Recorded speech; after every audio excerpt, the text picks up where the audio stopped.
Qu'entend-on par classe moyenne rurale, professeur Komat? Alors la classe moyenne, en fait, c'est une charnière sur tous les plans, aussi bien sur le plan économique que sur le plan social. La classe économique, plutôt la classe moyenne, joue un rôle très important dans la dynamique économique parce qu'elle a une proportion à consommer plus importante que les deux autres niveaux, que la classe la plus aisée ou la classe la plus pauvre. Parce que la classe la plus aisée, l'orientation de la consommation, c'est une consommation, je dirais, d'un niveau élevé de luxe.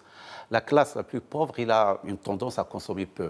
Et donc la dynamique de tout marché dépend de la classe moyenne.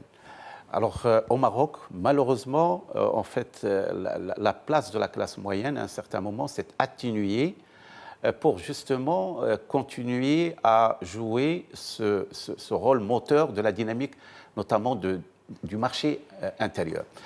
Sur le plan social également, sur le plan social, la classe moyenne est une classe fondamentale parce qu'elle est la charnière pour un équilibre social d'une société. Donc la classe moyenne, sur ce plan-là, également joue un rôle très important.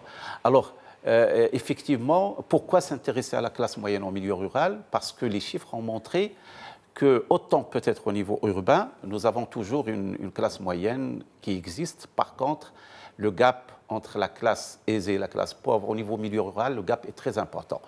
Et donc, aussi bien sur cette dynamique économique que la dynamique sociale, on a besoin, d'une manière générale, de renforcer la classe moyenne et encore plus au milieu rural. Et je voudrais, sur ce plan-là, revenir, bon, Brahim, il l'a souligné tout à l'heure, au-delà de l'aspect technique, parce que c'est vrai, on parle beaucoup d'intérêt, etc.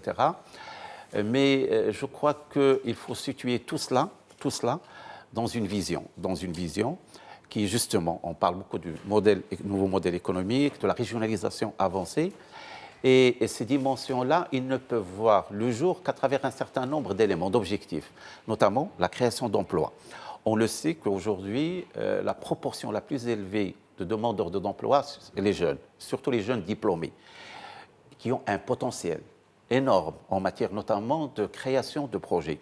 Ce dont ils ont besoin, bien sûr, il n'y a pas que le financement, il y a de l'accompagnement, il y a de la formation, on peut y revenir, mais c'est un volet très important.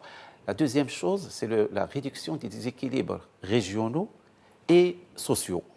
Et on ne peut pas parler d'un développement intégré et global sans nous intéresser à des classes, bien sûr, les plus déshéritées, mais également à des régions, notamment le milieu rural, qui a besoin d'être relancé et qui a besoin d'utiliser toutes ses potentialités.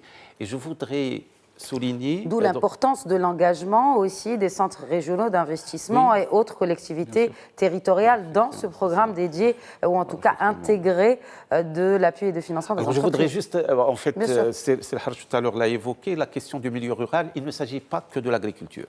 On se rappelle, lors d'un discours de Sa Majesté il y a plus d'une année, sur les terres sous la liette, par exemple. Oui. On devait récupérer 1 million d'hectares. Et puis, les consignes ont été données que ces terres ne sont pas exclusivement réservées à l'agriculture. Donc, on autorise des projets en milieu rural, des projets touristiques, des projets... Et donc, il faut changer le paradigme de dire que lorsqu'on évoque le milieu rural, c'est exclusivement de la petite agriculture. Le milieu rural, il y a un potentiel de développement sur tous les plans, au niveau touristique, au niveau industriel, au niveau de l'énergie renouvelable, au niveau... Donc, beaucoup de projets pour que justement ce milieu rural puisse intégrer cette dynamique de développement, qu'il ne soit pas toujours en marge. On a l'urbain et on a le rural c'est en dernier lieu.